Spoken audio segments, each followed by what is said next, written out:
Hi, I'm Nick, and for the last couple of weeks, I've been playing games. Over the next 10 minutes, I'm going to be talking a little bit about myself, personal and then education and background, then go into my project. It started out with a little robot that plays pinball at the arcade, and then moved on to triangulating puck position as it falls down a Plinko board. At the end, there's a 4-minute video of me doing those things. About me, I spent a lot of time with youngins. I've got a couple of teens of my own, a gaggle of nieces, nephew. My girlfriend's got a few youngins. It's a picture of me handing a rat named Fermi to the younger of my two teens on a particularly happy day. A couple of rats now, Mario and Linguini, Sugar Glider. Been a tech nerd for a long time. I remember being fascinated by a garage door opener, and I've been diving in ever since. Music and movies in my spare time. I like concerts. I'll probably be using my movie pass this afternoon. I like games. What I usually do is learn to play them, play a little bit, figure out how to cheat, and declare myself victorious and move on. Education, I graduated from New Mexico State in 2001. It was an interesting time to be looking for work. A master's degree in electrical engineering, focused in information theory. A little over a decade working for the Kansas City plant up in Los Alamos, Department of Energy work. A little bit of time working for a non-destructive testing company called Vibrant here in town as their programmer, some maintenance programming, some new features, resonance testing. It was really interesting work. Short time with Morgan Stanley doing very simple VBA type stuff. And then the last 10 weeks here at the boot camp, refreshing some dusty skills, filling in some CS 101 gaps. I intended to make Brian make me do a quick sort if he didn't intend to, and learn new things, like a couple of the projects you see at the bottom there. Why games? They're good ways to learn and encourage learning. I started on an IBM PC Junior looking through basic code to figure out how to kill a vampire in a text adventure. Later, I was playing things in debuggers so I could tinker with memory and fix the number of lives I had left or how much ammunition I had. And then automating things. Wanted to learn Java, so I got it playing Minesweeper, sending clicks and clicking mines, clearing mines. And then Python using PyAuto GUI and OpenCV to play more sophisticated things. It's a good way to pretty much anything I want to teach myself, I can make an assignment around playing games to make myself learn it. Blob tracking, some fun math, AI, and something like making a laptop send clicks to my phone to play a game is something flashy to try to engage kids. First part of this project is pinball. I wanted to do it Tommy style, like the Who rock opera, playing blind. No lights and flashes, no buzzers and bells. I wanted to play with vibration. But the piezo elements, once you get above the servos resetting and balls loading, the effect from the ball is below the noise floor. On the top on the left there, you can see the camera on my ESP32, and on the bottom, you can see one of my little solenoids intended to flip flippers, but too weak to actually play. So what I did was switch to a camera. I did not play with vibration. I used a camera instead.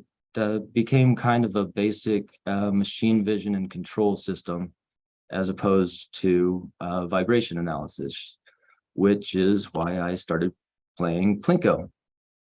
At the top of the board, there are a couple of piezo elements. They triangulate the puck position as it falls. And once I know where the puck has impacted the pegs, I project that on as latitude and longitude to map it to points here in the city for visualization. And I also did a couple of modeling efforts. First, I figured out how to get the packets publishing out quickly enough to keep up with the puck. The puck falls very quickly and publishing can be slow, so I separated that out. flooded Adafruit, but it did okay in Node Red.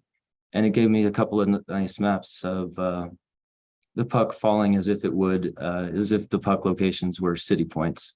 We'll see that in just a minute. After I did that, I explored doing it in Unreal and Unity. Both of those should be capable of subscribing to MQTT packets and forcing a path in a simulation, but I didn't get that far. All I did was put together simulations in those two engines that we'll see in a minute of a similar puck falling down a pegboard. So with that, I have a video. On the left here, we have some color matching experiments that I'll talk about in just a moment. On the right is a pinball game, a software pinball game that I threw some Python code at to test the control strategy that I had loaded on my ESP32. It's intentionally not very sophisticated. It is just looking for movement in the flipper zone, waiting about 80 milliseconds to reflect the delay in the frame grabs I was getting from my camera, and then swinging if it sees something. The color matching on the left I was looking at to see if it might be a realistic way to identify the ball, maybe better than just movement because of the lights on a real arcade machine. On the top I'm looking for the pink candy machine on the wall, and on the bottom I'm watching a live table. The frame rate for the live table is not great because I was having to relay the web server I hosted on chip through my phone. Wouldn't actually affect gameplay, but made for a debugging hurdle. On the right there is one of the two little flippers I had mounted on the machine at Tin Can Alley. And the chip thinks it sees a ball. It is trying to hit the flipper, and it is not strong enough, which was a disappointment. But I was happy to just see that it thought it saw something and swing at it based on that. It was nice to see it move. I'd like to improve the solenoid a little bit and go back. Here's Plinko. We're going to see the same puck drop 2 times, the second time much more slowly. The pegboard on the left is the one I had in class with a couple of piezos mounted to the face at the top corners, attached to my particle argon, which was doing its best to guess at triangulating the impact locations, mapping those to a spot here in Albuquerque, and then broadcasting those out. On the top left at the right is those maps mapped through Node Red. It does a great job, easy to use, and pretty straightforward. And with a locally hosted Node Red, you don't have the throttling limits you do from an Adafruit feed like I did on the top right. Those are only being replayed back at 1 per second. I was happy with the way that I threaded out my MQTT calls so that they would be non-blocking, but that caused me to regularly throttle Adafruit and inspire complaints. At the bottom on the right are Unity and Unreal simulating the same fall. They both should be capable of subscribing to MQTT packets to get locations and force movement similar to Node-RED and the Adafruit displaying points on a map.